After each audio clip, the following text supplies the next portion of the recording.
মিরপুরের সাবেক ward councillor ও যুবলীগ নেতা তাইজুল ইসলাম চৌধুরী বাপ্পির নির্দেশে ইনকিলাব মঞ্চের মুখপাত্র শরীফ ওসমান হাদিকে গুলি করে হত্যা করা হয় জানিয়েছেন ঢাকা মহানগর গোয়েন্দা পুলিশের অতিরিক্ত কমিশনার শফিকুল ইসলাম। তিনি বলেন, আওয়ামী লীগ ও নিষিদ্ধ ছাত্রলীগের বিরুদ্ধে অবস্থান নেয়ায় হত্যা করা হয় হাদিকে। পলাতক আসামি ফয়সাল সহ 17 জনের বিরুদ্ধেও আদালতে অভিযোগপত্র জমা দিয়েছে ডিবি। বিস্তারিত জানাচ্ছেন জিয়া খান। 12 ডিসেম্বর জুমার নামাজের পর রাজধানীর বিজয়নগরের কালভার্ট রোডে গুলি করা হয় ইনকিলাব মঞ্চের মুখপাত্র শরীফ ওসমান বিন হাদিকে। 18 ডিসেম্বর সিঙ্গাপুরে চিকিৎসারত অবস্থায় মৃত্যু হয় তার। ঘটনার 25 দিন পর হাদি হত্যা মামলায় 17 জনকে আসামি করে আদালতে অভিযোগপত্র জমা দেয় ডিবি পুলিশ।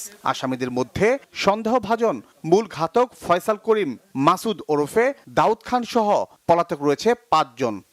যার নামে পলাতক আসামি ফয়সাল করিম মাসুদ ওরফে রাহুল ওরফে দাউদ এবং তদন্তপ্রাপ্ত আলমগীর, তাজুল ইসলাম চৌধুরী বাপ্পি, ফিলিপস ইসলাম, মুক্তি মাহমুদ সহ মোট 17 জনের বিরুদ্ধে পেনাল কোডের 120-এর বি, 302, 201, 109 এবং 34 ধারায় অপরাধ প্রাথমিকভাবে প্রমাণিত হয়ে উল্লেখিত আসামিদের বিরুদ্ধে বর্ণিত ধারায় অভিযোগপত্র আজকে দাখিল করা হয়েছে।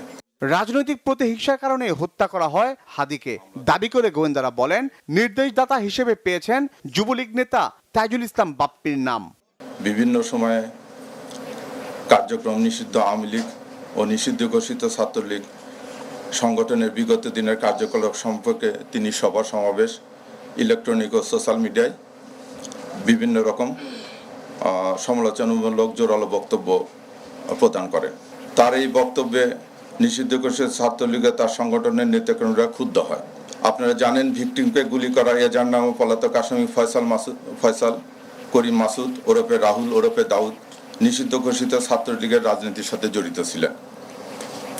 শুটার ফয়সাল করিম মাসুদ ওরফে রাহুল ওরফে দাউদ এবং তার সহযোগী আলমগীর হোসেন দয়কে পলায়নের বিষয়ে সার্বিক সহায়তাকারী তদন্তে প্রাপ্ত আসামি তাজুল ইসলাম চৌধুরী বাপ্পি পল্লবী থানা যুবলীগের সভাপতি ও ঢাকা উত্তর সিটি কর্পোরেশনের 6 নং ওয়ার্ডের আওয়ামী লীগ মনোনীত নির্বাচিত কাউন্সিলর ছিলেন।